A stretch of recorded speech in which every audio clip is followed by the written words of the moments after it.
Hello, कैसे हैं? और आज मैं लाया हूँ एक टॉपिक और आज हम बात करेंगे बैंक के बारे में।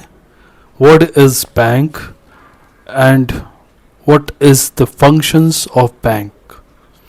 हमने इतनी बैंक्स देखी होंगी, हम रोज़ कुछ ना कुछ बैंकिंग सेक्टर के बारे में सुनते हैं, देखते हैं, लेकिन बैंक क्या काम करती है उसके बारे में जानने की कोशिश करेंगे आज। एक बैंक कैसे ऑपरेट करती है, कैसे प्रॉफिट अर्न करती है और लोगों की कैसे मदद करती है, उसके बारे में आज हम बात करेंगे मेरे इस वीडियो के माध्यम से। तो दोस्तों, चलिए स्टार्ट करते हैं। पहले हम समझते हैं बैंकिंग क्या है। What is banking? तो बैंक एक ऐसी जगह है जहाँ पे पैसे का लेन देन होता है, पैसे का व्यवहार होता है। जैसे एक कस्टमर है, एक इंडिविजुअल है, या मान लीजिए जैसे मैं हूँ, मेरे पास कुछ रुपए हैं जो मैंने अर्निंग की। मान लीजिए मेरे पास 1 लाख रुपए है। अब मैं ये 1 लाख या तो घर पे रखूँ या फिर कहीं ऐसी जगह रखूँ जहाँ ये सेफ हो। घर पे रखना थोड़ा अनसेफ होता है, लगता है, डर रहता है, लेकिन अगर हम इसको कहीं ऐसी जगह रखें जहाँ कोई दूसरा इसको प्रोटेक्ट करेगा और प्रोटेक्ट करने के बाद मुझे उस पर कुछ इंटरेस्ट भी देगा। क्यों? क्योंकि हम वहाँ पे उनके यहाँ हम वो पैसा रख रहे हैं। अब बैंक क्या करती है? बैंक आपसे वो पैसा लेती है।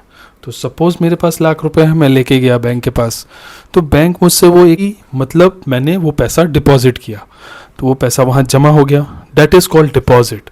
लेकिन फर्स्ट थिंग है कि डिपॉजिट करते हैं। डिपॉजिट के बाद आता है लोन्स।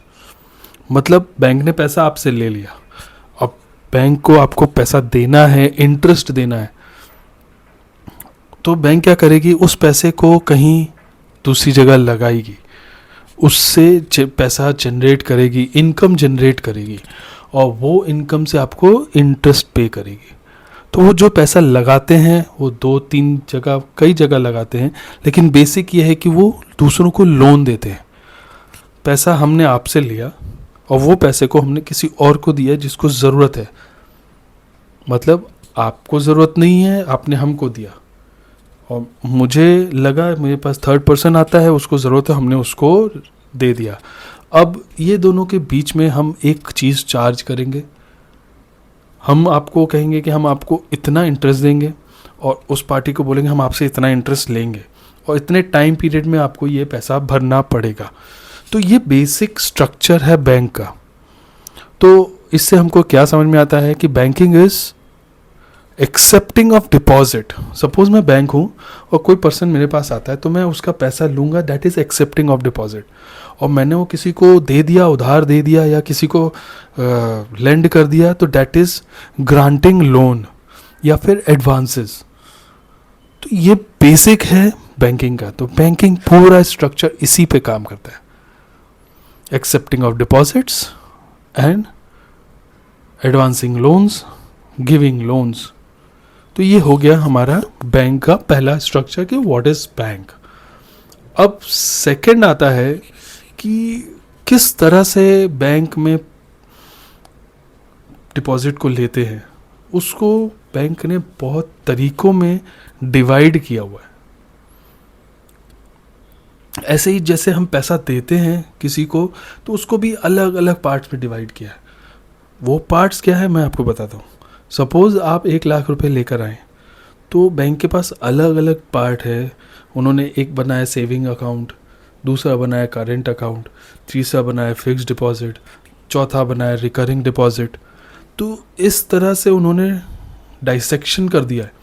अब इसमें सपोज़ सेविंग अकाउंट है, तो सेविंग अकाउंट में आप पैसा अगर जमा करते हो तो उसमें आपको एक मौका मिलता है कि आप इसको कभी भी निकाल सकते हो। Current account mostly business purpose के लिए होता है, जहाँ डे टू डे रिक्वायरमेंट होती है पैसे की। तो वहाँ पे रिस्ट्रिक्शंस कम होते हैं। हाँ, इसमें रेट ऑफ इंटरेस्ट भी नहीं मिलता है। तीसरा आता है फिक्स्ड डिपॉजिट। वहाँ पे आप जब पैसा डालते हो तो वो फिक्स हो जाता है, 1 साल, 2 साल, 3 साल, 5 साल, और हर एक साल का एक अलग इंटरेस्ट क्राइटेरिया होता है।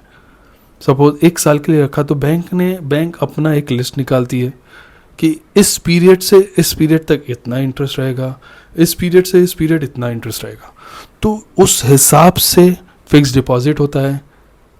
फिर आता है रिकरिंग डिपॉजिट। रिकरिंग डिपॉजिट का नाम ही रिकरिंग है, तो रिकरिंग मतलब बार बार। तो रिकरिंग बार बार मतलब कि आप उसको रेगुलरली जमा कर सकते हो।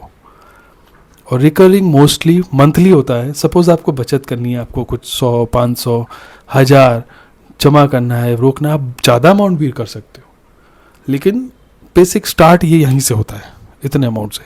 तो आप हर महीने आपके अकाउंट से आपने उसमें इंस्ट्रक्शन दे दिया बैंक को, तो अपने आप अकाउंट से 500 रुपये हर महीने कट जाएंगे। 1 साल तक आपने रखा, 5 साल तक रखा, तो वो ग्रो करता है और उस पर फिक्स डिपॉजिट का जो रेट ऑफ इंटरेस्ट होता है वैसा ही इंटरेस्ट उस पर भी मिलता है। तो ये हो जाता है रिकरिंग डिपॉजिट। तो इस हिसाब से आपको आपके पैसे पे जो इंटरेस्ट मिलता है वो इस अकॉर्डिंग मिलता है। अब बैंक आपके पैसे का करती क्या है, कहाँ लगाती है, तो कई वहाँ पर भी डिवीज़न है। जैसे हम बात कर रहे थे एडवांसेस की, एडवांसेस में लोन्स हो गए, fund based, non fund based. तो जैसे मान लीजिए रिटेल हो गया, रिटेल लोन कहा जाता है। रिटेल लोन है, रिटेल लोन में आता है, आप व्हीकल लोन के बारे में सुने होंगे, आपने हाउसिंग लोन के बारे में सुना होगा, पर्सनल लोन हो गया। तो इस तरह से उनको लोन देती है। अब हाउसिंग लोन में किसी को घर खरीदना है तो बैंक ने पैसा दे दिया, उसने घर खरीद लिया, अब हर महीने वो पैसा भर रहा है, तो वो पैसे पे इंटरेस्ट बैंक कमा रही है। ऐसे ही व्हीकल लोन किसी को गाड़ी लेनी है तो गाड़ी के लिए कर दिया। पर्सनल लोन किसी को इंस्टेंट ज़रूरत है तो पर्सनल लोन ले लिया। बिजनेस लोन जिसको कोई नया बिजनेस सेटअप कर रहा है, किसी को फंड की रिक्वायरमेंट है तो बिजनेस लोन दे दिया, उस पर अलग इंटरेस्ट चार्ज किया। तो इस तरह से बैंक का लोन का डिपार्टमेंट हो जाता है। तो ओवरऑल बैंक ये एक फंडामेंटल स्ट्रक्चर है जिस पे बैंक काम करता है। इसके आगे भी बहुत सी चीज़ें हैं जिस पे बैंक और काम करता है। सोशल सिक्योरिटीज़, गवर्नमेंट के स्कीम्स हैं उनको भी इम्प्लीमेंट करना। बहुत से स्कीम्स आते हैं गवर्नमेंट के जो बैंक के थ्रू ही मार्केट में या सोसाइटी में या लोगों के बीच में आता है। तो ओवरऑल बैंक एक पिलर है, किसी भी इकोनॉमी के लिए बैंकिंग एक पिलर जैसा काम करता है। और अगर आपकी बैंकिंग स्ट्रांग है तो उस कंट्री की, उस देश की इकोनॉमी हमेशा ग्रो करेगी। तो आज हमने जाना कि व्हाट इज़ बैंक और what are the functions of bank, what are the products of bank. It's just basic.